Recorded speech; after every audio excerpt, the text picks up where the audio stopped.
सर्वमंगल मांगल्ये शिवे सर्वार्थ साधिके शरणे त्र्यंबके गौरी नारायणी नमस्तुते।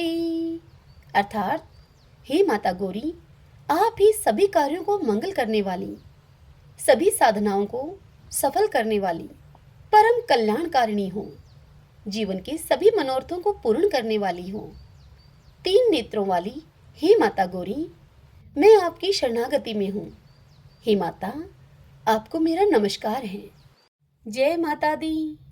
आप सभी भक्तों का आपके अपने YouTube चैनल श्री कृष्ण दीवानी में हार्दिक स्वागत है। आज चैत्र मास का पहला दिन है और आज से आप इस चैनल पर हर दिन नियम से सुबह के समय चैत्र मास महात्म्य में संपूर्ण देवी भागवत महापुराण की हिंदी में कथा सुनेंगे। उम्मीद है कि चैत्र मास के अंतिम दिन तक इसी प्रकार आप सभी अपना प्यार और सपोर्ट बनाए रखेंगे। देवी भागवत पुराण के पढ़ने और सुनने से भयंकर रोग, अतिवृष्टि, अनावृष्टि, भूत प्रेत बाधा, कष्ट, रोग और दूसरे आदि दैहिक और आदि भौतिक कष्टों का निवारण हो जाता है। इस पुराण को सुनने मात्र से दरिद्री धनी हो जाता है, रोगी निरोगी होता है तथा पुत्रहीन स्त्री पुत्रवती हो जाती है। ब्राह्मण, क्षत्रिय, वैश्य और शूद्र इन चार वर्णों के व्यक्तियों के द्वारा समान रूप से पठने और श्रवण योग्य यह पुराण आयु, विद्या, यश, धन, बल देने वाला अनुपम ग्रंथ है।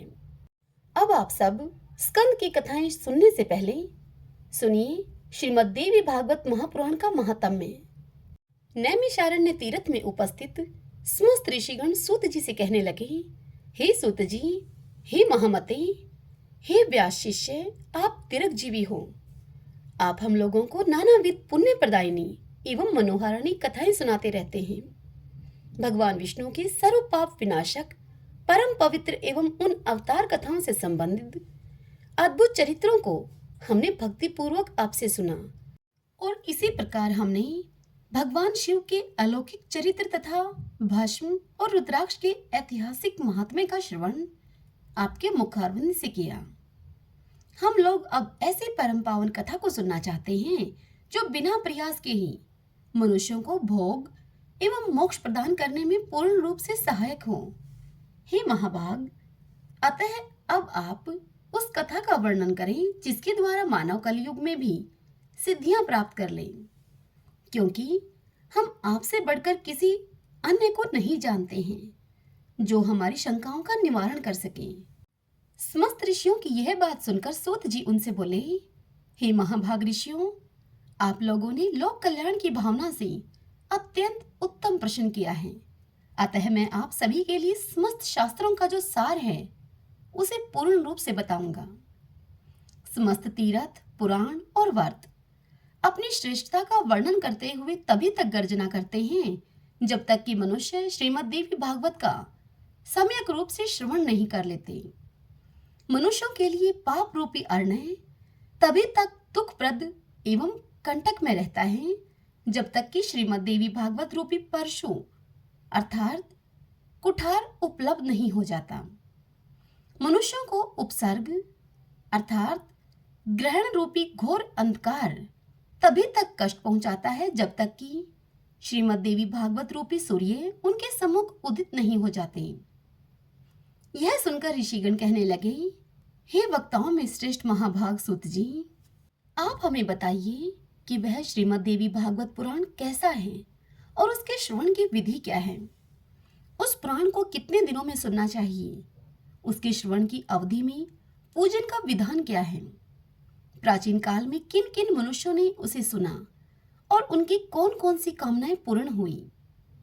यह सुनकर सूत जी बोले, प्राचीन काल में पराशर ऋषि के द्वारा सत्यवती के गर्भ से विष्णु के अंश स्वरूप मुनि व्यास उत्पन्न हुए, जिन्होंने वेदों के 4 भाग करके उन्हें अपने शिष्यों को पढ़ाया।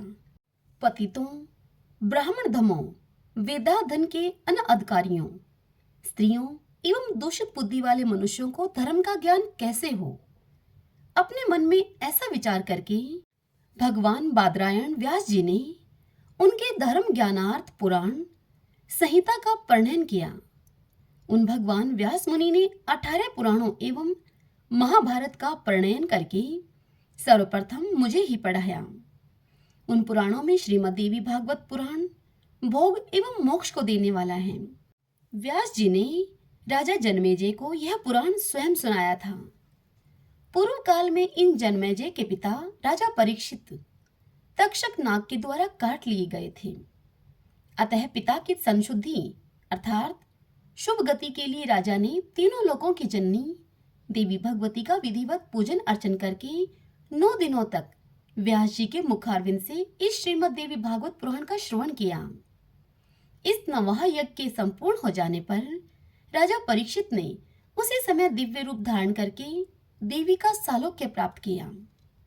राजा जन्मेजय अपने पिता की दिव्य गति को देखकर और महर्षि वेदव्यास की विधिवत पूजा करके परम प्रसन्न हुए।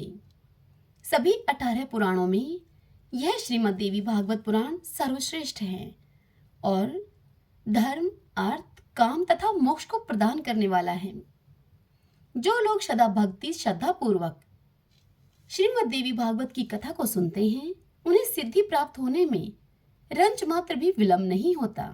इसलिए मनुष्यों को इस पुराण का सदा पठन और श्रवण करना चाहिए।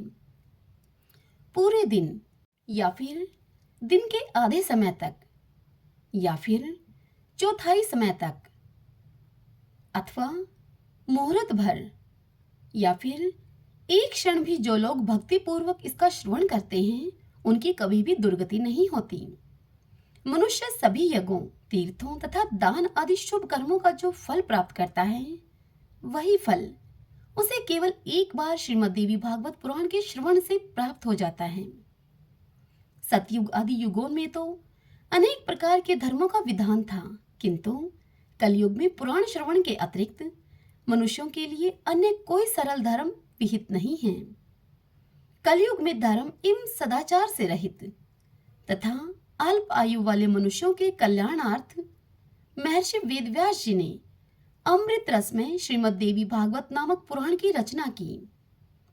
अमृत के पान से तो केवल एक ही मनुष्य अजर अमर होता है, किंतु भगवती का कथा रूप अमृत संपूर्ण कुल को ही अजर अमर बना देता है। श्रीमद् देवी भागवत के कथा श्रवण में महीनों तथा दिनों का कोई भी नियम नहीं है, इसलिए मनुष्यों के द्वारा इसका सदा ही सेवन अर्थात पठन और श्रवण किया जाना चाहिए।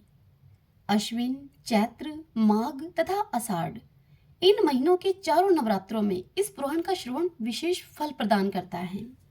अतएव श्रीमद् देवी भागवत का यह नवाह यज्ञ समस्त पुण्य कर्मों से अधिक फलदायक होने के कारण मनुष्यों के लिए विशेष पुण्यप्रद कहा गया है। जो कलुषित हृदय वाले, पापी, मूर्ख, मित्रद्रोही, वेदों की निंदा करने वाले, हिंसा में रत और नास्तिक मार्ग का अनुसरण करने वाले मनुष्य हैं, वे भी कलयुग में इस नवाह यज्ञ के अनुष्ठान से पवित्र हो जाते हैं। जो मनुष्य दूसरों के धन तथा पराई स्त्रियों के लिए लालायित रहते हैं, पाप के बोझ से दबे हुए हैं और गौ, ब्राह्मण, देवताओं की भक्ति से रहित हैं, वे भी इस नवाह यज्ञ से शुद्ध हो जाते हैं। जो फल कठिन तपस्याओं, व्रतों, तीर्थ सेवन, अनेक विध दान, नियमों, यज्ञों, हवन एवं जप आदि के करने से प्राप्त नहीं होता है, वह फल मनुष्यों को श्रीमद् देवी भागवत के नवाह यज्ञ से प्राप्त हो जाता है। हे विप्रो, गंगा, गया, काशी, नैमिषारण्य, मथुरा, पुष्कर तथा बद्रिकारण्य यह तीर्थ भी मनुष्यों को उतना शीघ्र पवित्र नहीं कर पाते हैं जितना कि श्रीमद् देवी भागवत का यह नवाह यज्ञ लोगों को पवित्र कर देता है। इसलिए श्रीमद् देवी भागवत पुराण सभी पुराणों में श्रेष्ठतम है। इसे धर्म, अर्थ, काम और मोक्ष की प्राप्ति का उत्तम साधन माना गया है। जो अश्विन महीने के शुक्ल पक्ष में सूर्य की कन्या राशि में पहुंचने पर महाअष्टमी तिथि को स्वर्ण सिंहासन पर स्थित देवी के प्रीतिप्रद श्रीमद् देवी भागवत ग्रंथ का पूजन करके उसे किसी योग्य ब्राह्मण को श्रद्धा पूर्वक दान देता है, वह देवी के परम पद को प्राप्त करता है। जो मनुष्य प्रतिदिन श्रीमद् देवी भागवत पुराण के एक अथवा आधे श्लोक का भी भक्ति पूर्वक पाठ करता है वह जगदम्बा का कृपा पात्र हो जाता है। महामारी से उत्पन्न उपद्रव्यों के भीषण भय तथा समस्त प्रकार के उत्पात अर्थात उल्कापात, भूकंप, अतिवृष्टि, अनावृष्टि आदि इस श्रीमद् देवी भागवत पुराण के श्रवण मात्र से विनष्ट हो जाते हैं। बाल ग्रहों अर्थात स्कंद ग्रह, स्कंदा पस्मार, शकुनी, रेवती, पूतना, अंधपूतना, शीतपूतना, मुखमंडिका और नैगमेश तथा भूत प्रेत आदि से उत्पन्न भय इस श्रीमद् देवी भागवत पुराण के श्रवण से बहुत दूर से ही भाग जाते हैं। जो व्यक्ति भक्ति भाव से देवी के इस भागवत पुराण का पाठ अथवा श्रवण करता है वह धर्म, अर्थ, काम और मोक्ष को प्राप्त कर लेता है। इस श्रीमद् देवी भागवत पुराण के श्रवण से वासुदेव जी परसेन को खोजने के लिए गए हुए और बहुत समय तक न लौटे हुए अपने प्रिय पुत्र श्री कृष्ण को प्राप्त करके प्रसन्न हुए। जो मनुष्य भक्ति पूर्वक इस श्रीमद् देवी भागवत पुराण की कथा को पढ़ता है अथवा इसका श्रवण करता है वह भोग तथा मोक्ष दोनों को प्राप्त कर लेता है। अमृत स्वरूप इस श्रीमद् देवी भागवत के श्रवण से पुत्रहीन मनुष्य पुत्रवान हो जाता है, दरिद्र व्यक्ति धन से संपन्न हो जाता है तथा रोगग्रस्त मनुष्य रोग से मुक्त हो जाता है। वंध्या स्त्री, एक संतान वाली स्त्री अथवा वह स्त्री जिसकी संतान पैदा होकर मर जाती हो, वे भी श्रीमद् देवी भागवत पुराण सुनकर दीर्घ आयु वाला पुत्र प्राप्त करती हैं।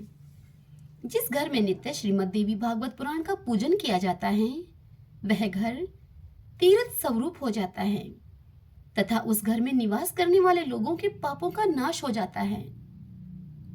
जो मनुष्य अष्टमी, नवमी अथवा चतुर्दशी तिथियों को श्रद्धा पूर्वक इस श्रीमद् देवी भागवत पुराण को पढ़ता है अथवा सुनता है वह परम सिद्धि को प्राप्त करता है। इस श्रीमद् देवी भागवत पुराण का पाठ करने वाला ब्राह्मण वेद वेताओं में अग्रगण्य हो जाता है, क्षत्रिय राजा हो जाता है, वैश्य धन संपदा से संपन्न हो जाता है और शूद्र भी इसके श्रवण मात्र से अपने कुल अर्थात अपने बंधु बांधवों के बीच श्रेष्ठता प्राप्त कर लेता है। भक्तजनों, आज की यह कथा यहीं समाप्त हुई। इससे आगे की कथा कल अगली वीडियो में सुनने को मिलेगी। आपको वीडियो को लाइक और कमेंट करके जरूर बताइएगा कि आपको आज की कथा कैसी लगी। जय माता दी।